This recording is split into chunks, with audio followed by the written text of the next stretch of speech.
Halo teman-teman yang theologian, selamat datang kembali di pembelajaran kita. Hari ini kita akan belajar tentang dosa dan bagaimana dosa itu berdampak bagi rencana Allah di dalam dunia ini.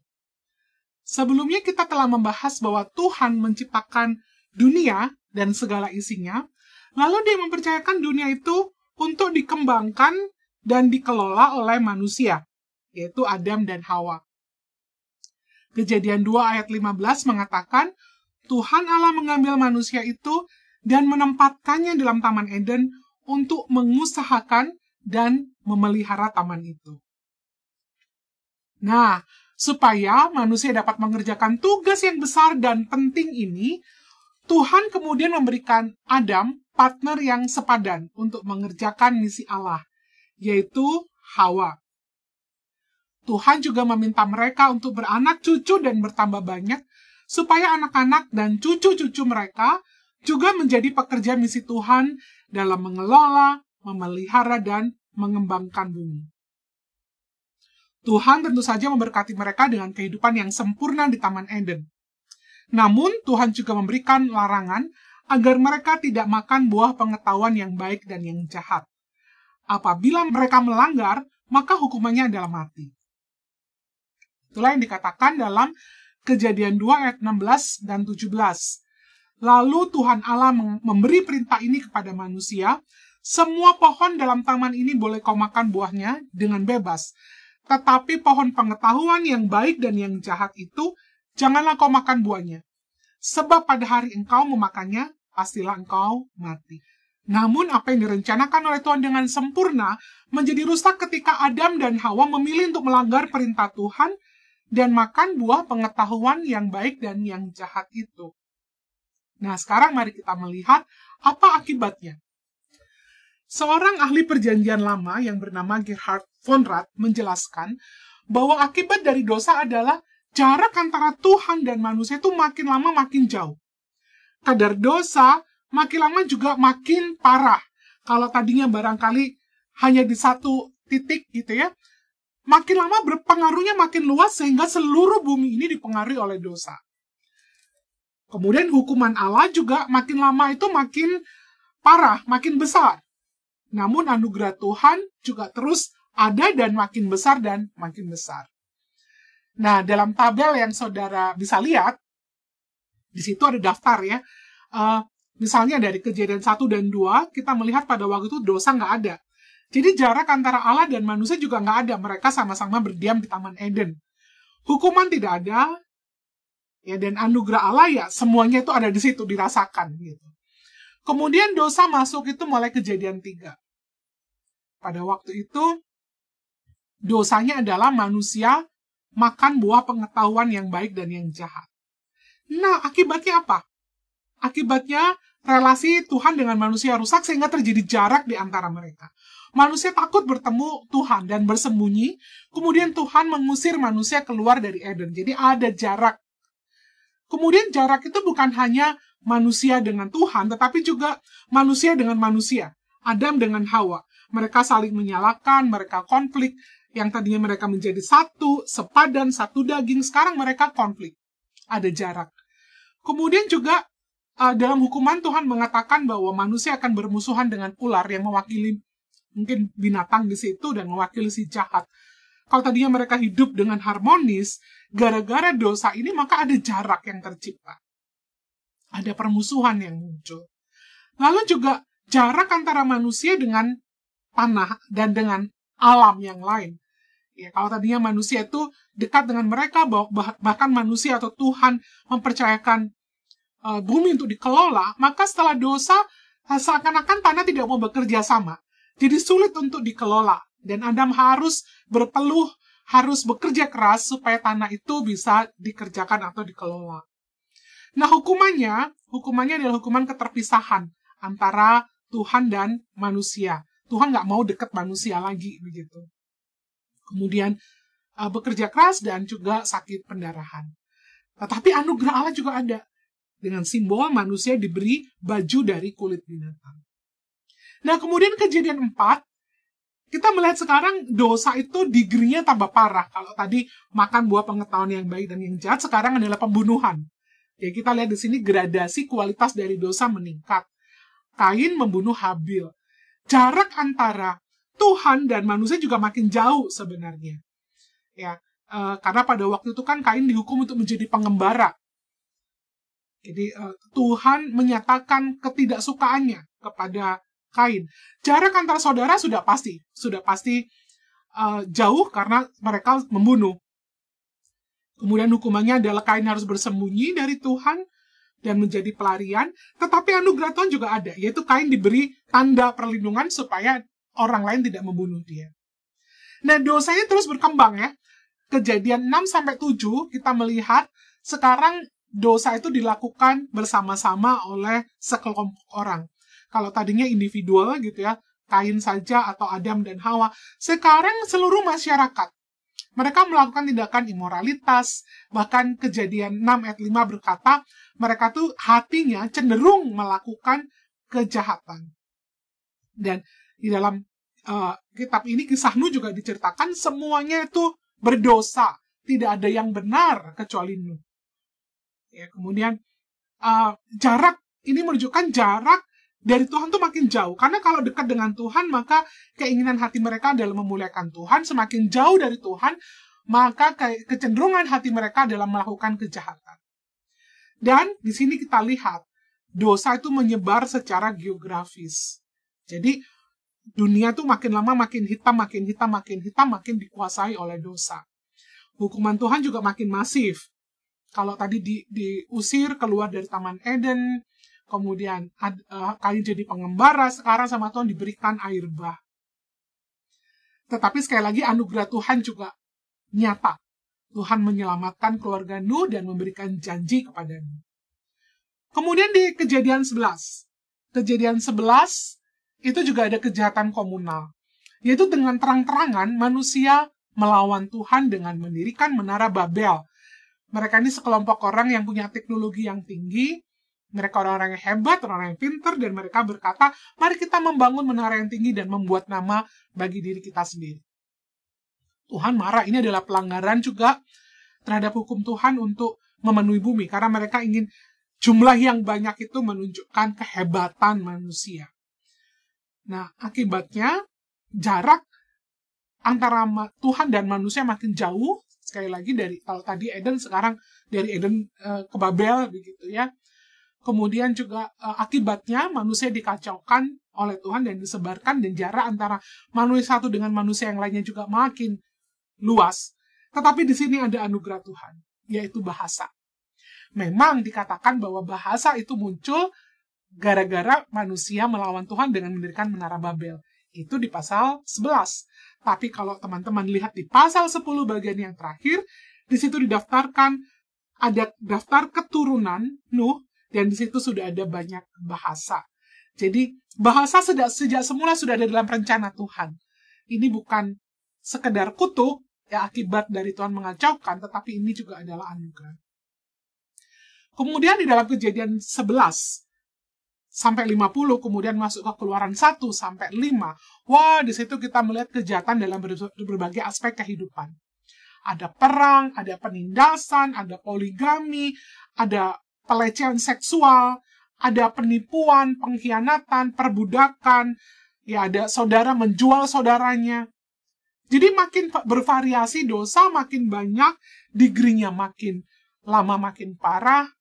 Ya, kemudian akibatnya apa? Jarak berkembang. Kalau tadi dari Eden, kemudian ke Babel, sekarang ke Mesir jaraknya.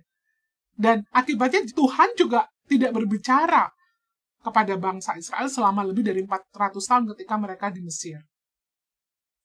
Hukuman Tuhan apa? Ya, manusia merasakan akibat dari perbuatan dosa mereka. Banyak wanita itu mengalami penindasan, pelecehan seksual, itu akibat dari dosa. Dan Tuhan membiarkan itu, istilahnya diizinkan itu terjadi supaya manusia merasakan akibat dari dosa. Perang membawa kematian, perbudakan membawa penderitaan. Dan itulah sebabnya bangsa Israel berteriak-teriak kepada Tuhan minta tolong. Itu semua memang adalah akibat dari yang mereka lakukan, dan ini juga adalah akibat dari dosa atau hukuman yang mereka berikan. Dan Tuhan membiarkan mereka diperbudak di Mesir pada waktu itu, supaya mereka tahu ini loh, akibat dari dosa tuh nggak enak begitu. Tapi sekali lagi, anugerah Tuhan juga besar. Tuhan memilih Abraham, memberikan janji kepada Abraham bahwa melalui dia dan keturunannya bangsa-bangsa akan diberkati dan mereka akan diselamatkan. Bukan cuma itu, Tuhan kemudian membebaskan bangsa Israel dari perbudakan melalui Musa. Nah, sekarang tadi sudah kita melihat ya, bahwa dosa itu makin lama makin parah degree-nya. Dan makin besar jumlahnya, dan pengaruhnya itu makin masif begitu ya. Nah, kalau saudara memikirkan ini, pola perkembangan dosa dari Kejadian 1 sampai 5, apa yang saudara pikirkan? Apa yang saudara pikirkan melihat perkembangan ini? Kemudian, bagaimana pola perkembangan dosa? Di situ ada hukuman Tuhan, tapi juga anugerah yang besar. Itu terjadi hari ini, dan saudara bisa lihat. Coba diskusikan dulu. Jadi yang pertama, apa yang saudara pikirkan ketika saudara melihat pola perkembangan dosa, baik itu dalam skala degree parahnya dosa, jumlahnya, ya, atau kualitasnya, yang tadi sudah dijelaskan dari Kejadian 1 hingga Keluaran 5. Terus bagaimana pola perkembangan dosa, hukum, dan anugerah Allah ini terjadi hari ini. Silakan berdiskusi. Nah, saudara, kita sudah melihat bagaimana dosa berkembang dari sesuatu yang kelihatannya kecil, sepele, yaitu makan buah yang dilarang oleh Tuhan. Kemudian dosa itu berkembang menjadi besar, masif, menular ke banyak orang, dan dampaknya sangat mengerikan. Nah, dosa ini tidak hanya berdampak kepada kehidupan manusia saja, tetapi merusak rencana agung Allah. Manusia yang tadinya diberi mandat untuk mengelola, mengembangkan, memelihara bumi, karena dosa mereka jadinya merusak, mengeksploitasi, dan menghancurkan bumi. Akibatnya, tatanan masyarakat menjadi rusak dan tidak mencerminkan karakter Allah. Rencana Allah itu adalah membangun komunitas di dunia ini, peradaban yang penuh dengan kasih, adil, sejahtera, damai. Namun karena dosa, kita sekarang merasakan bahwa masyarakat dan juga masyarakat dalam PL itu adalah masyarakat yang penuh dengan kejahatan. Dunia ini penuh dengan perang, eksploitasi, penindasan, pembunuhan, dan manipulasi. Nah, sekarang pertanyaan untuk diskusi sekali lagi, bagaimana dampak dosa mempengaruhi orang percaya di Indonesia dalam melaksanakan mandat Allah untuk memelihara, mengelola, dan mengembangkan bumi? Kesulitan apa saja yang saudara hadapi di dalam menjalankan misi Allah ini?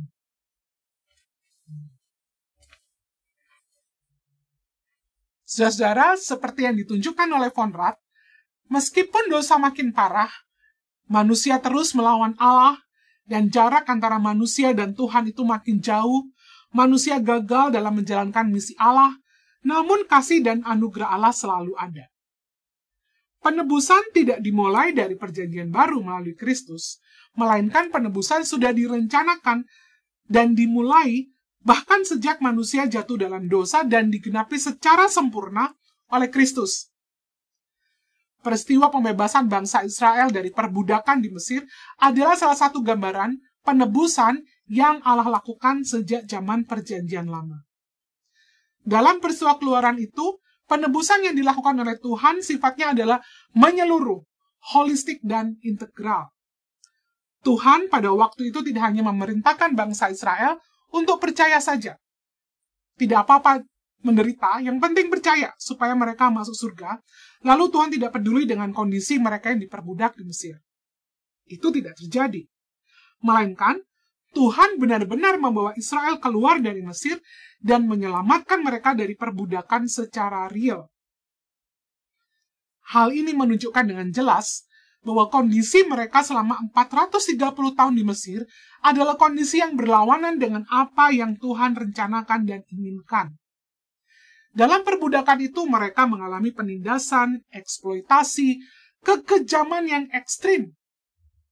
Mereka tidak memiliki perlindungan hukum. Bayi-bayi mereka dibunuh dan mereka disiksa sebagai budak. Nah, melalui peristiwa Keluaran, mereka dibebaskan dari semua belenggu tersebut.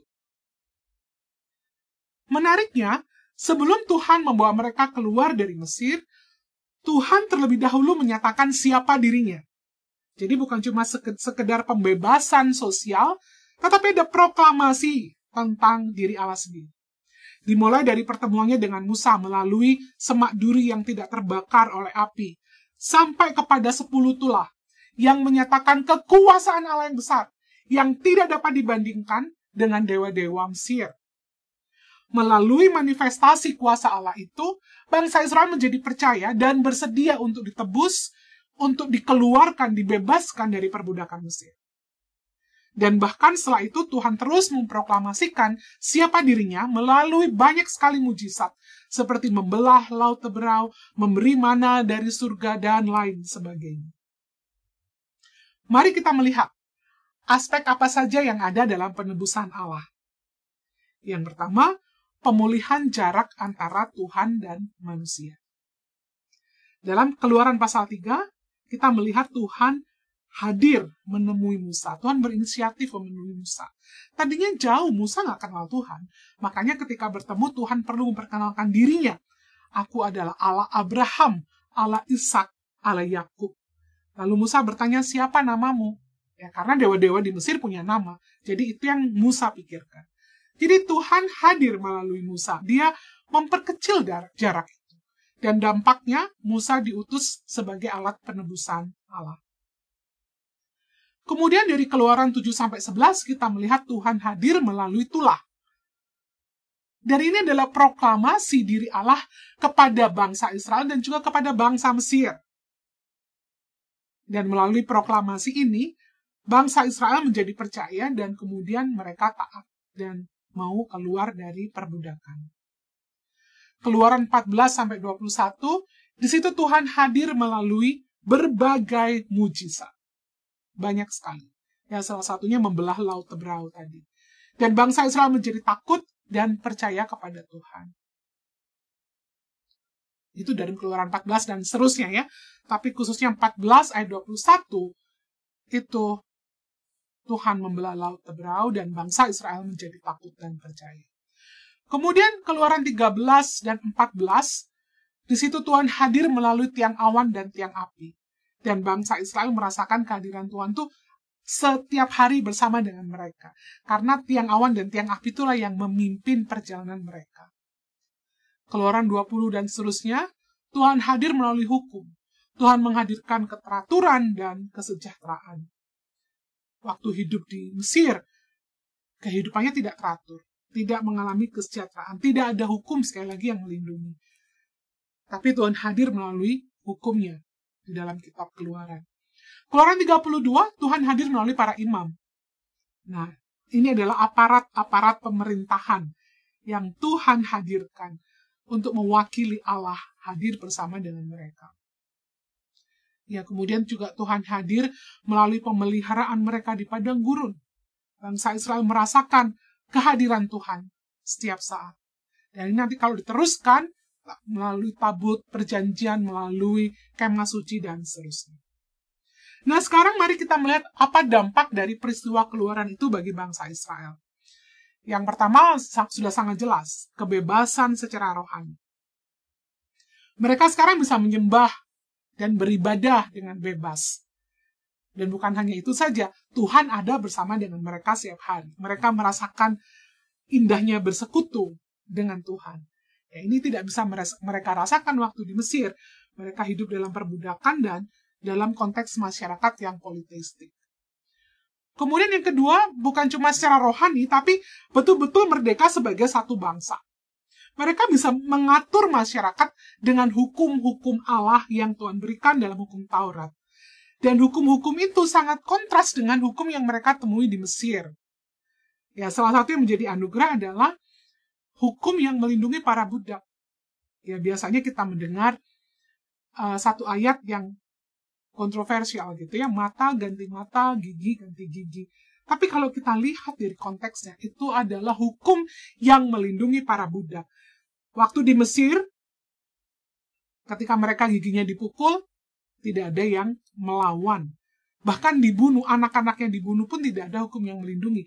Tapi Tuhan mengubah hukum itu dan berkata sekarang budak pun dilindungi. Kalau kau memukul gigi budakmu, maka gigimu juga harus dipukul.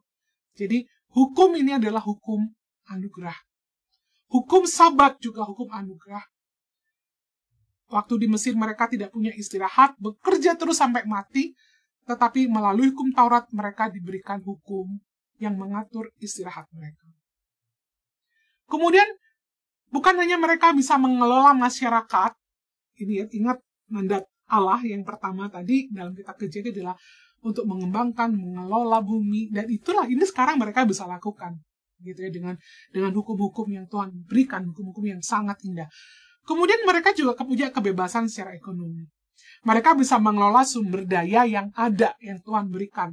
Bisa mengelola tanah, bisa mengelola pertanian, bisa mengelola peternakan, tanpa takut akan penguasa yang tamak, yang merampas hasil tanah mereka.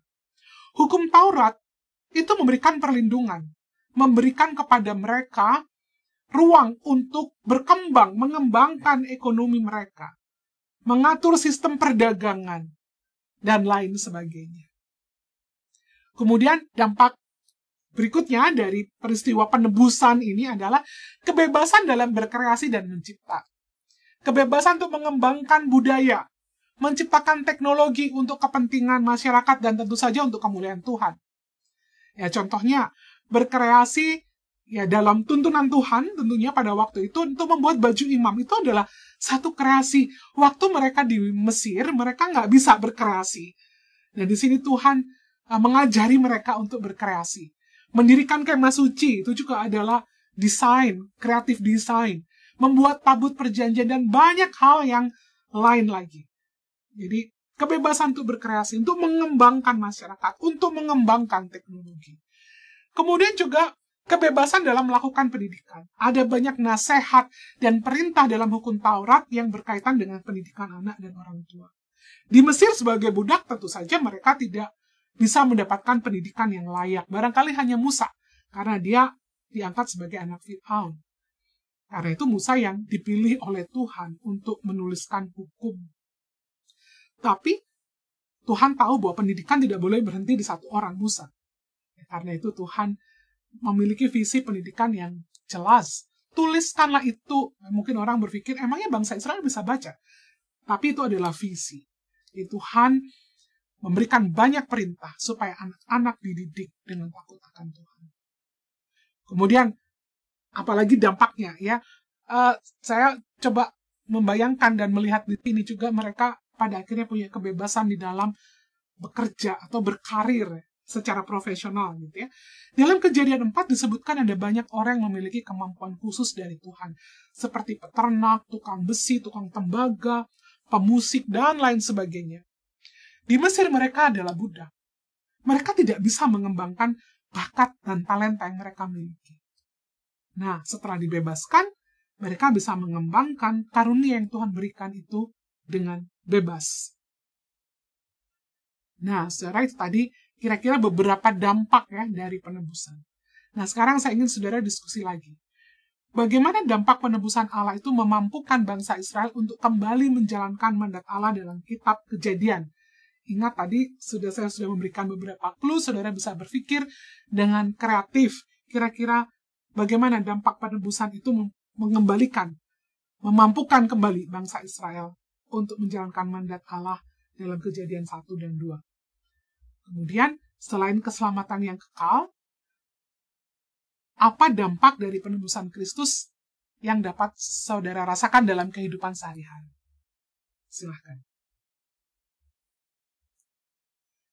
Nah, sekarang kita masuk dalam topik yang khusus, yaitu para imam. Imam, sekali lagi, itu adalah salah satu anugerah Tuhan. Ada sekelompok orang yang dipilih oleh Tuhan untuk menjadi wakil Tuhan hidup di tengah-tengah bangsa Israel. Pemilihan suku Lewi sebagai imam adalah bagian dari penebusan Allah. Imam dipilih oleh Tuhan bukan hanya untuk mengatur kehidupan dan ritual keagamaan, tetapi menjadi wakil Allah untuk memastikan bahwa hukum Allah, yaitu hukum Taurat, betul-betul dilaksanakan. Itulah sebabnya ketika mereka tiba di Kanaan, suku Lewi tidak mendapatkan tanah, melainkan mereka disebar ke 40 kota, di mana suku-suku lainnya menetap. Untuk apa? Untuk menjadi wakil Allah di kota-kota tersebut dan memastikan hukum Allah itu dilaksanakan. Itu rencana Tuhan. Dengan kata lain, peran imam lebih dari sekedar upacara keagamaan. Korban bakaran, korban penghapus dosa, dan lain sebagainya. Hal-hal yang ritualistik seperti itu dikhususkan untuk keturunan Harun.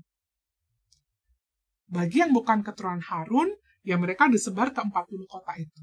Mereka dipanggil untuk menjaga dan mengingatkan bangsa Israel agar penduduk di setiap kota, 40 kota itu, tetap setia dan mentaati hukum Allah, sehingga masyarakat yang tercipta adalah masyarakat yang adil, makmur, sejahtera, atau dengan kata lain, masyarakat itu adalah masyarakat yang mengalami shalom. Itulah sebabnya kota Yerusalem itu disebut sebagai kota damai. Dari dua kata, ir artinya kota dan shalom artinya damai. Kota yang penuh kedamaian, kota yang penuh dengan kebaikan dan sejahtera. Itulah yang ingin Tuhan dirikan. Nah, di dalam kitab Wahyu kita bertemu dengan Yerusalem baru. Itulah Yerusalem yang ideal. Kalau dibayangkan ya, tidak ada lagi penderitaan, tidak ada lagi tangis, tidak ada lagi kematian, ya, tidak ada lagi permusuhan, jarak antara Tuhan dekat, seperti waktu di Eden, manusia dengan manusia dekat, seperti sebelum ada dosa, manusia dengan alam, dengan binatang, ya, bisa bersama-sama. Itulah shalom. Kota seperti itu yang Tuhan ingin dirikan, dan inilah yang seharusnya terjadi gitu. Dan itulah tugas imam untuk menjaga supaya kota-kota tersebut berkembang seperti yang Tuhan inginkan dan melaksanakan hukum Allah.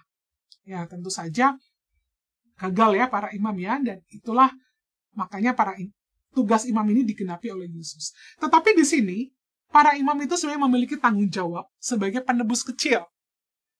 Ya.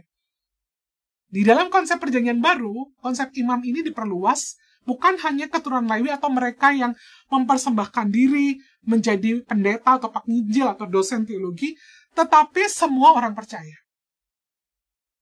Oleh karena itu, sekarang aplikasinya, buat saudara yang sedang menggumulkan untuk menjadi pendeta, menjadi penginjil, atau yang mau fokus di pelayanan gerejawi atau lembaga pelayanan, saudara harus ingat bahwa tugas panggilan saudara tidak hanya berurusan dengan hal-hal ritualistik gereja. Yaitu penting ya. Tetapi tidak berhenti di sana, karena idenya Tuhan bukan cuma itu. Tetapi kita harus memuridkan jemaat, ya, mendidik jemaat dengan kingdom value, agar mereka bisa memahami tugas dan panggilan mereka sebagai imam di profesi masing-masing, untuk mengerjakan misi Allah yang besar dan mulia. Untuk mendatangkan shalom di setiap kota. Mendatangkan shalom di setiap aspek kehidupan, menciptakan Yerusalem di setiap dunia yang kita tinggali, di marketplace. Nah, demikian juga untuk saudara yang sekarang terpanggil di dunia marketplace dalam profesi apapun. Ingat bahwa saudara juga adalah imam. Ya, imam bukan cuma mereka yang di gereja, tapi saudara juga imam. Nah, tugas saudara, kalau yang di gereja tadi adalah mendidik, memperlengkapi saudara, supaya saudara bisa menjadi misionari, berada di garis depan, saudara in the front line of God's mission, untuk menghadirkan shalom di profesi-profesi, di pabrik-pabrik, di sekolah-sekolah, di toko-toko, ya, di dunia digital, dimanapun saudara berada. Dan itulah tugas saudara, menghadirkan nilai-nilai kerajaan Allah di dunia publik, di mana Tuhan menempatkan saudara. Kalau saudara bekerja, tujuan utamanya bukan hanya untuk mencari uang kekayaan diri sendiri. Kalau saudara diberi kekayaan, ingat, tugas saudara adalah menghadirkan shalom. Kesejahteraan bersama bagi orang, dan yang terpenting adalah untuk memuliakan Tuhan. Nah, sekarang saya minta saudara untuk diskusi lagi. Diskusikan bagaimana pengaruh dosa dan anugerah Tuhan tadi terhadap panggilan hidup saudara. Apa yang sekarang saudara pahami tentang panggilan hidup, dan bagaimana dosa mempengaruhi itu, dan bagaimana anugerah Allah itu menolong saudara.